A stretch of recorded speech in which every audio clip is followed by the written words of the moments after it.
Salut tout le monde, c'est Suzanne des Beast Tracker. Pour mes prochaines capsules, je vais décortiquer des recherches que j'ai effectuées afin de vous expliquer toutes les complexités et tous les obstacles qu'on peut avoir lors d'une recherche. Pour la première recherche que je vais décortiquer, c'est une recherche que j'ai effectuée en 2022 à l'Orignal. Quand les chasseurs m'ont appelé, ils m'ont expliqué qu'il n'y avait aucun sang sur place, mais qu'ils étaient certains d'avoir touché la bête.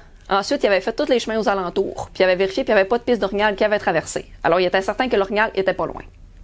En arrivant sur place, le chasseur m'explique qu'il pense avoir entendu l'orignal un peu plus vers la droite. Quand j'ai mis Tracker sur la piste, Tracker lui est parti un peu plus vers la gauche. Je suis allé quand même faire vérifier la droite à mon chien. Ensuite, on est retourné vers la gauche où ce que Tracker m'enlignait. On n'avait aucun indice, mais dans ce temps-là, on persiste toujours sur quelques centaines de mètres pour se vérifier. En plus, en suivant Tracker, on a traversé un chemin. Puis vous vous rappelez, on avait dit que les chasseurs avaient fait le tour, qu'il n'y avait aucune piste qui traversait le chemin. On n'avait encore aucun indice, aucun sang. L'autre côté du chemin, on a fait environ, je dirais, une cinquantaine de mètres. Puis là, on a trouvé une couchette avec un rond de sang, ça de gros dedans. Fait que oui, on était déjà sur la bonne piste depuis le début. Mais c'est comme je vous dis souvent, l'absence de sang ne veut pas dire qu'il n'a pas été touché et qu'on n'est pas sur la bonne piste. Par la suite, la piste a fait un gros 90 degrés. On a retrouvé un peu de sang, puis on a retrouvé une deuxième couchette. Puis là, on avait plus de sang. Tracker, il roulait vraiment vite, il voulait vraiment aller plus rapidement, puis je me suis rendu compte que l'orignal, on l'entendait marcher un peu plus loin d'avant. Fait que ça donne rien, dans ce temps-là, on arrête la recherche pour l'instant. On laisse un laps de temps à l'orignal qui se recouche.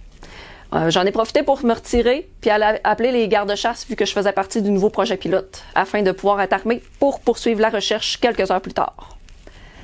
Quand on est retourné sur la piste, il n'y avait pas de sang encore. Ça veut dire qu'on a eu peut-être une centaine de pieds qu'on avait du sang. Parce qu'après ça, plus de sang encore. Jusqu'à temps qu'on arrive au bord d'un lac. Là, sur le bord de lac, Tracker se garoche à l'eau.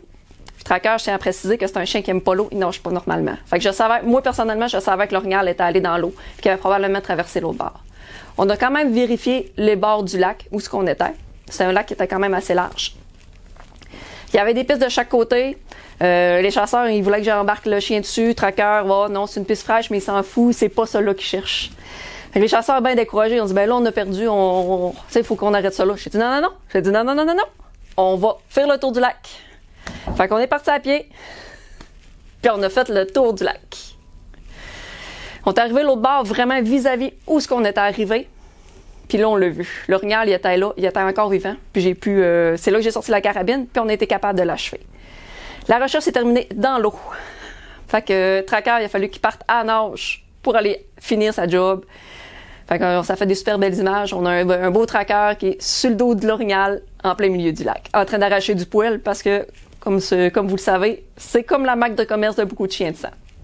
Alors, c'est pour ça que je voulais vous parler de cette recherche-là. C'est une recherche qui a vraiment plusieurs niveaux de difficulté. L'absence de sang, un croche à 90 degrés, traverser des chemins, traverser un lac. C'est tous des obstacles qu'on rencontre quand même assez régulièrement en recherche. Alors, si vous avez d'autres questions, n'hésitez pas à m'appeler ou à me contacter sur le site Facebook des Beast Tracker. Salut, à la prochaine!